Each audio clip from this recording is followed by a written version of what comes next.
forgetting to consolidate files in the DAW and then deleting the original ones. This leads to a lot of frustration because then you don't have the audio files that you were supposed to have. That's sort of like a nightmare, especially if you are the one recording and then the artist leaves and then you have nothing. That's a drag. Not naming properly, and that goes for tracks, goes for files, it goes for sessions. Naming sessions in a structured manner is the way to go. Maybe with date, with something that describes how the track is, maybe genre if you're into more than one genre, maybe some emotive word. Nowadays they even have AIs to take care of the name making for you. Mixing too loud in terms of having ear fatigue because your loudspeakers are way too loud or your headphones are cranked way too loud. And that's a typical beginner mistake, I think. I did that a lot in the past when I was mixing and I was turning it up slowly and steadily. I was just turning up because it sounded better when it was louder. And of course, that's basic listening psychology. Everything that is loud sounds better. And then you turn it down and it sounds like crap again. Mixing for too long, your ears will become acquainted to whatever you're listening to. So if what you're doing is crappy sounding, you won't notice it. Taking breaks many times during a session is preferable, of course. And coming back to the mix the day after, for example, is something that I do all the time. I never finish off a mix in one sitting. I always come back to it the day after with fresh airs to make the final tweaks. Waiting for the perfect room and monitoring before you start mixing. This leads to slowing down the learning process and never giving out any music, and eventually just end up quitting because you don't have the necessary inspiration and the proof of you being a great musician. So you need to just get those tracks out there and upgrade your equipment and your room as you go.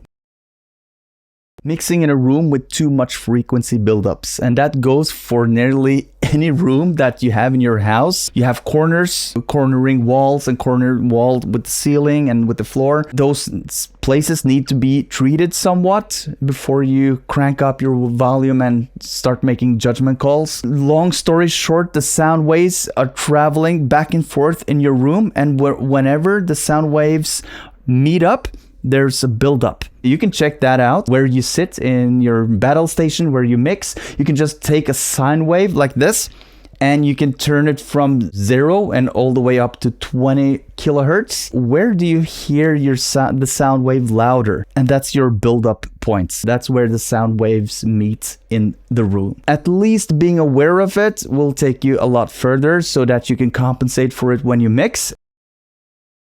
Mixing with headphones without referencing speakers. I love mixing with headphones. I do it all the time, especially when I set up the mix and do the initial prepping and all the boring stuff. I use oftentimes headphones for that. I don't think it's possible to rely solely on headphones because you miss the cross feed. Whatever comes from the left monitor also goes to your right ear and vice versa. I think that Slate has some headphones called the VSX. You're really curious about those? Let me know in the comments if you've tried those, because they're supposed to get rid of that issue and make them more natural sounding, as if you're listening to speakers. Not spotting phase issues. So whenever you feel that some elements of your mix is vanishing or it sounds weird or disappears when you flip the mono switch, you might have a phase issue. And the first thing you can do is to just load up a correlation meter, and then you can go back into your mix and try to locate that phase issue, and it should be somewhere in the vicinity of the sounds that you are lacking in the mix. Buying expensive gear and plugins before you know how to use them, before you have the listening skills to identify what's the difference between a LA2A and a standard regular stock compressor in your DAW, before you can hear that difference, it's kind of a waste. Learn the basics first and then move on with more expensive equipment.